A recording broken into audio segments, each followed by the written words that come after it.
Mm. Hello, hello. Hi there. Hey, Hey, okay, we have a hey. video. Yeah, we have a video finally. Yay. Or hopefully, yeah, I hope that works for us.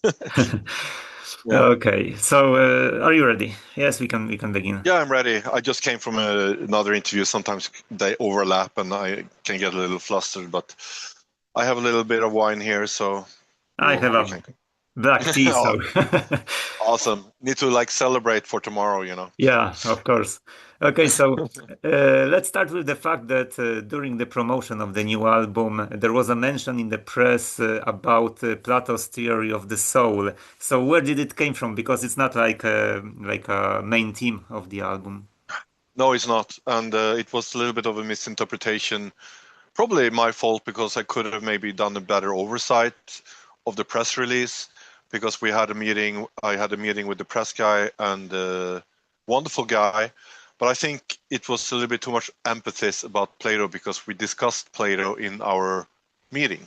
The thing is that when I talked about Plato, I meant songs like Lethe because it goes back to Greek mythology about what but I'm kind of integrating the Platonism with Gnosticism in that song because it talks about the reincarnation process, and that's the song that is, I would say, most straightforward on the album from a lyrical standpoint. I would say that it's the most present. Lisa is most present. It is very there. It's extremely there, if you know what I mean. But we talked about it because it became this like kind of topic of conversation because it's interesting to talk about. But the album is not about Plato's theory about the soul's ascent or anything like that. I would say the soul ascent because I talk a lot about in the lyrics about yearning for the afterlife and leaving this world. And this is nothing new for this band. It doesn't matter what I do, it seems. That's always what happens in the end. So feeling I'm dressing the lyrics in different jewelry and spraying it in different perfumes, but it has it has in an inherently like similar core to it. I would say, like most of the Draconians albums. But this time around, I would say this is more personal, it's more introspective, it's more not so much telling a story, it's more about expressing myself through more poetic language and dressing it in more mythic and philosophical veneers, so to say. You already mentioned the closing track letter. How should we interpret this track as a closing track? Should we for because it's about forgetting and beginning a new cycle. Yeah, it's about when you already died, and it's about reminiscing about what's happening to you and who these creatures are that is enticing you and kind of trying to ensnare you into these beautiful visions and everything feels beautiful and you're walking towards the light. And in Gnosticism, that's the trap. That's the river of Lethe. That's when you start forget. That's when you forget. That's when your hard drive is erased. So that you can begin again and have all these this make the same mistakes, have the same heartbreaks, the same cries and the same laughs, and being the same tool for this material world, serving as an unwilling participant of this status quo that is not really a beneficiary for our soul. So I believe that our soul is here. We is there to make us remember who we truly are. So Lethe is trying to tell that story that they have been there, all my life, but now I remember. And when I and the dark and the growls in that song are basically the archons or these I would say guardians these gatekeepers that are trying to make you drink, and you will forget, and you'll be reborn, and they will feed on these emotions as long as you're trapped in this material world.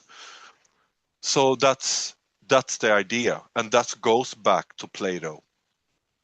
That goes back to, especially in the Western world, but it goes back to Egypt, it goes back to Sumeria as well. So it's been something that we've been talking about for as long as we've been in civilization. So it was nice. I think it was a very cool song, for lack of a better word, to end the album with, the death experience.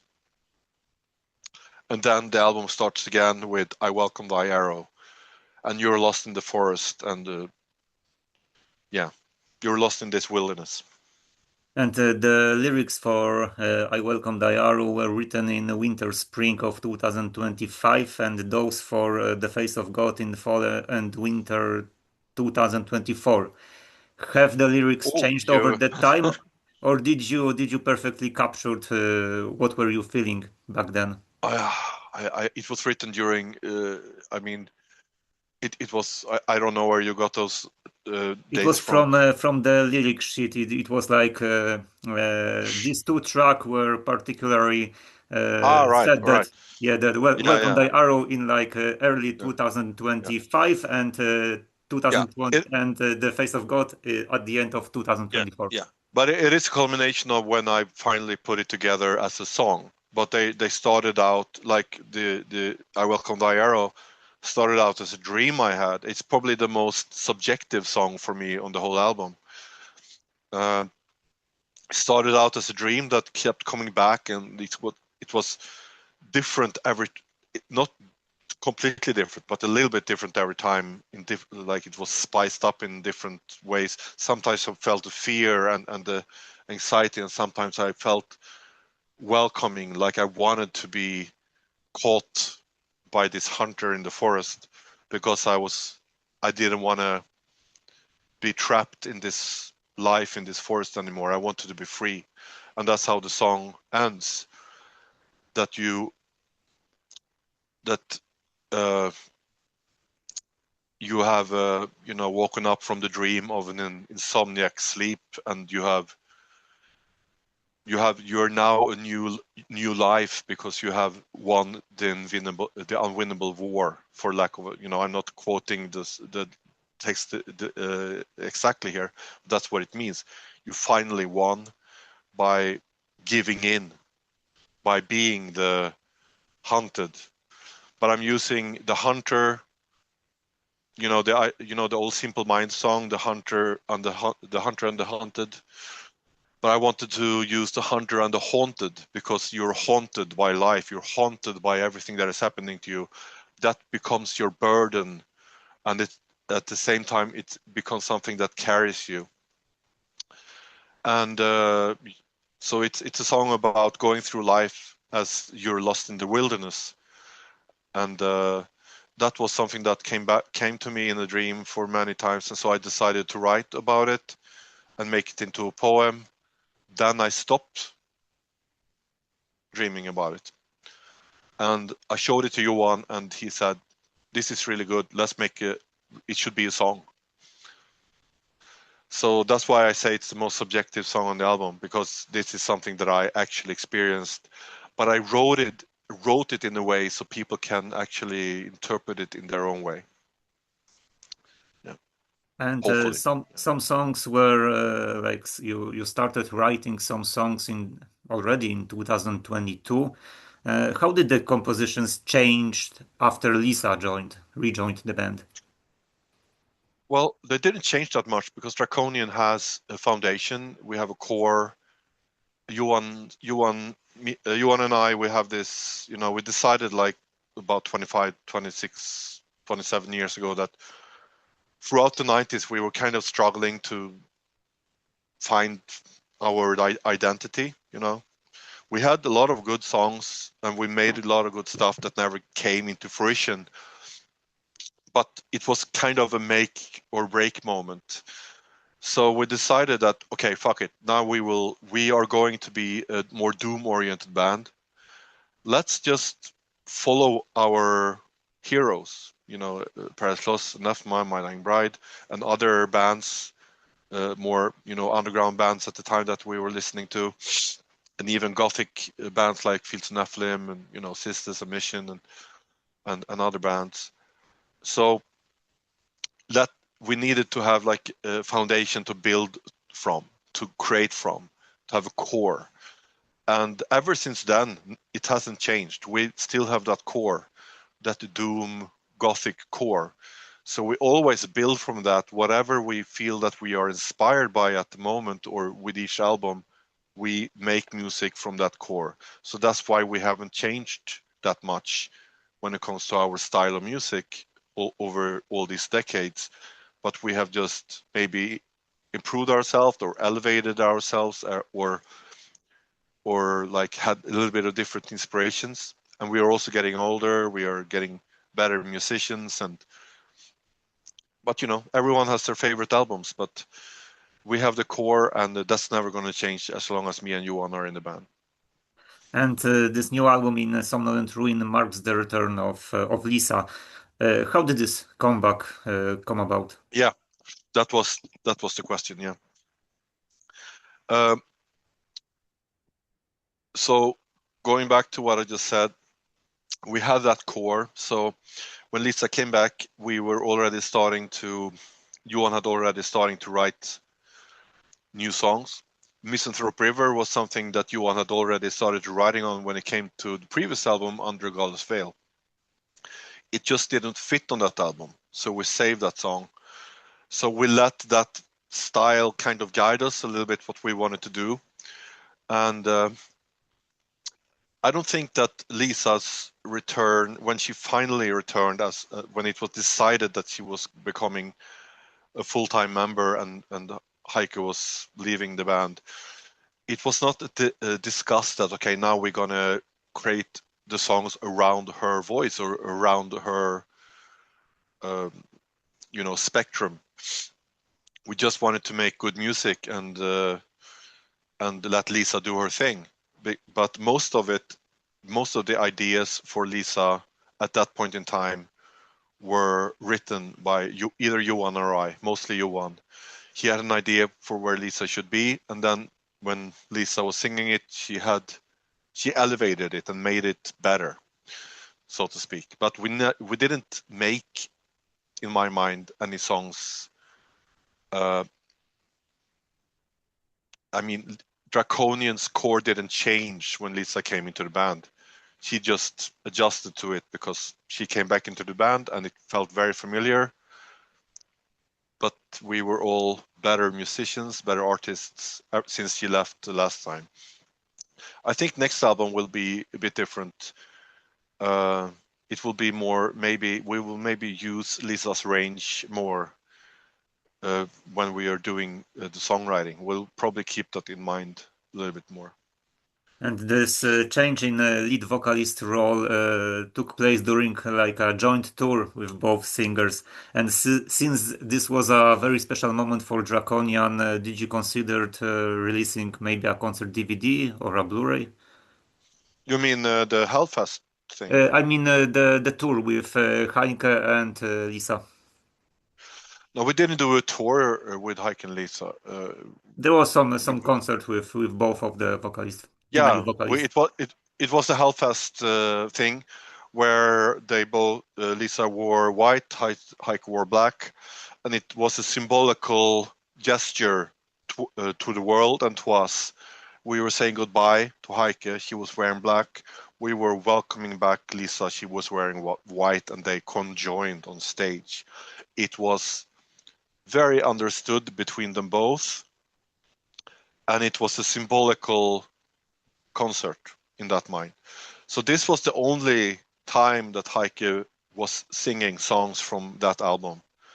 So it's very historical. It's like a moment in time for Draconian for sure. It was it was conjoining of two parts, and it was a beautiful thing symbolically for sure. But you weren't considering like recording this? We have recorded some of it. Some of it is released. I think one or two songs are released online. Some people have recorded the whole concert. It's on YouTube, but we do have the whole show with the audio files and everything. But it just has never happened that we have released more than one or two songs professionally. But we could do in the future for sure. And last year you said goodbye to Jerry Torstensson. So why did he leave Draconian? Well, let's say it like this. Daniel Johansson, who is now the drummer, he has been our session drummer since early January 2019.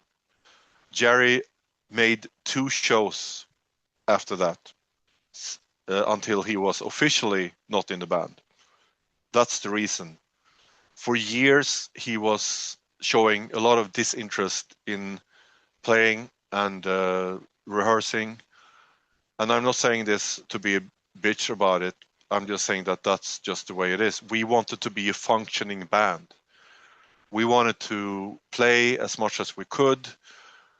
And in the end, we just needed to say goodbye because Daniel had been a session member for years. And the band worked with him. And even before Jerry left officially, I hadn't seen him in years personally. That's not how it should be if you're in a band. So we just had to make that decision on paper, officially to the world, that we had to give up, say goodbye to that time in our lives. And of course, it's difficult. Jerry had been in the band since late 2002, but he has not been very active. And we've had many session drummers because of this over the years. So Daniel has showed a lot of interest over the years too, and he has proved himself to be extremely reliable. That's why he's in the band right now. So Jerry wasn't involved in the creation process of the new album? No, not at all.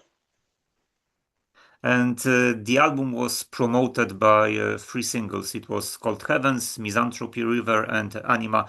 Was it difficult to choose tracks to promote such a complex, multi-layered album? It's good. It's a good word there that you used, complex motivator, because it is. These are 3 different, very different songs, right?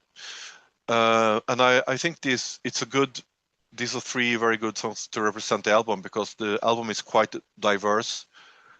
It's diverse in a different way than the previous album, but it shows 3 different sides of the album.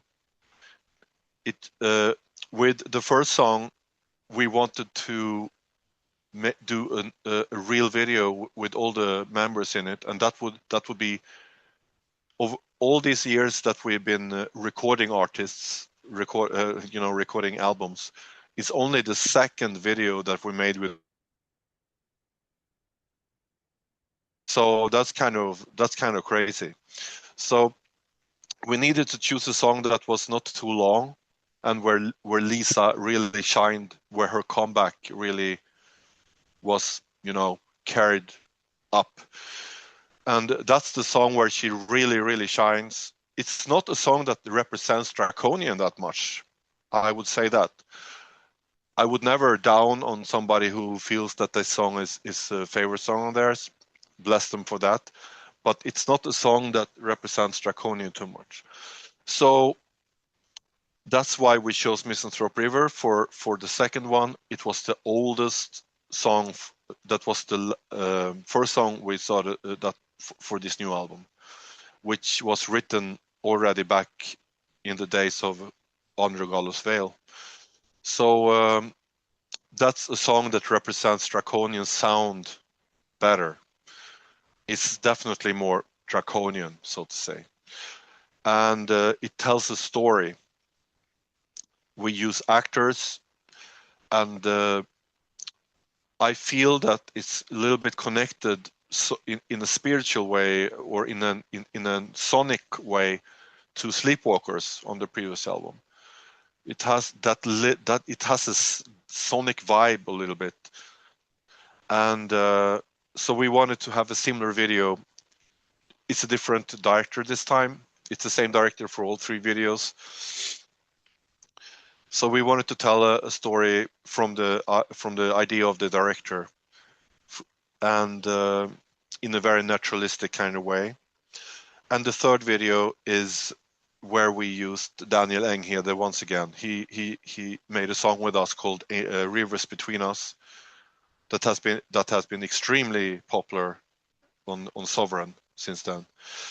And we just felt that song, when we listened to the demos of that song and we were trying to figure out what we would do for the verses, it was actually my girlfriend that came up with the idea. You know what? Daniel Enghede's voice would be perfect here. And it was just like, why didn't I think about this? She's completely right. So the day after, I just talked to Johan and he was completely agreeing. And a few days later, he was just on board. And yeah, we recorded a demo with him, and that's how he got on board with the Anima. And that tells a different version of the sound of this album. It's more laid back. It's more building. It's more dreamy. It's more like, it's almost like conversing with yourself, you know, because that's what the Anima is. You know, you're trying to face yourself and your own demons and your own fears and your own darkness and your feminine side, and it builds towards an explosion in the end where there's a lot of pouring out yourself. So it's almost like a little bit of a post-rocky influence as well. So I think these 3 songs tells 3 different stories from this album. And when you listen to the whole album, it kind of comes together. And I hope I make sense with saying that. And 2 tracks didn't make it on the full-length album. They are only available on the earbook edition. So why Dominion and This Too Shall Pass were left behind? What can you tell us about these 2 tracks? They were Dominion was actually written quite early, but Johan felt predominantly Johan felt that would be a song that would fit better as a demo, no, as a bonus track. And This Too Shall Pass felt more like a project that was kind of emerging as time went by. And it didn't really turn out exactly how we wanted, but I think it's a song that will grow in time with people. I think some people will feel that it's more it feels more like it's connected to the previous album, these 2 songs. But I think that in the end, we had to choose 2 songs for a bonus track. We wanted to make a specific edition of the album. So we had to choose 2 songs. Those were the songs that we chose.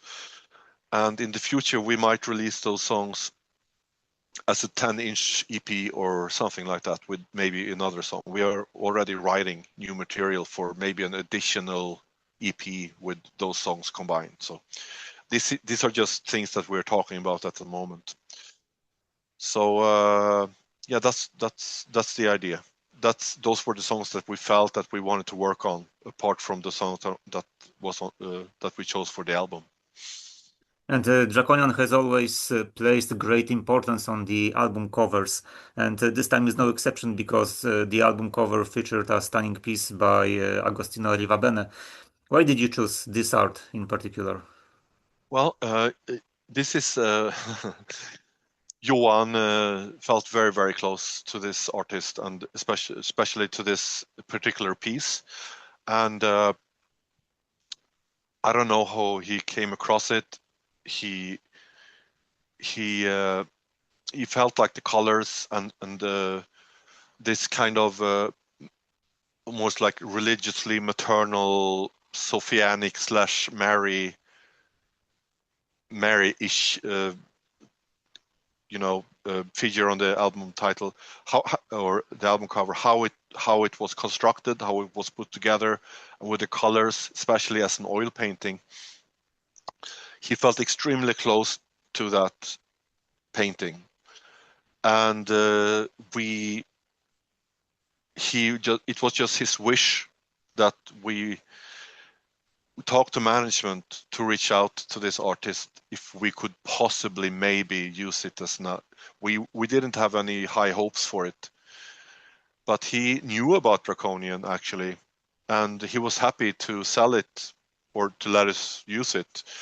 It was not cheap, but we used 3 pieces of his for the album, and it just looks beautiful. And for me personally, I think the color combination is extremely beautiful. It's something you don't see on albums very often. So this I would say this maternal figure represents, I would say, our sleeping, in Somnolent Ruin for me means that we are in a sleeping state. Our individualism, our humanity, our collectivism, all of it is in a sleeping state. And this mother figure is just waiting for us to wake up to who we truly are. But during that process, everything is ruined. Things are falling apart. The world, we're becoming more evil towards each other. And you see on the album cover that this thing that is supposed to represent the soul's awakenment and the soul's ascent is becoming more earthbound, and it's becoming more, like things are growing, and she's becoming more like, ingrained into the earthbound process. So that's what it means, and that's why it works beautifully with the theme of the album. So yeah. And you'll be coming to Poland in February next year. Were you surprised by the interest? Because right after the Krakow concert was announced, the tickets were selling so fast that a few days after that, the Warsaw date was added. Oh shit! I didn't know that. That's awesome. I think we ended our last tour in Europe in Poland, if I remember correctly. Anyways, I always love playing in Poland. It's always a beautiful interaction between the audience and the band, and I'm looking forward to it very much. There's always something specific with each country, but some countries more than others. And I would love to see Poland more as a tourist, to be honest, because I never have time when we're on tour. But I really hope to come and actually experience your country at some point in time. And this is all that I have prepared. So thank you very much for your time, and have a great evening. And probably have some other interviews scheduled. So have fun on No, them. this is the last one. So Okay. yeah, this was the last one. So it's the last one before. So tomorrow is the release date. So this is the last one before the release date. So it's a little bit legendary already. So. Okay. So again, thank you for your time, and have a great evening. Thank And you so of course, much, great and release day. thank you, and cheers, and have a good evening yourself. Thanks. Bye. Bye.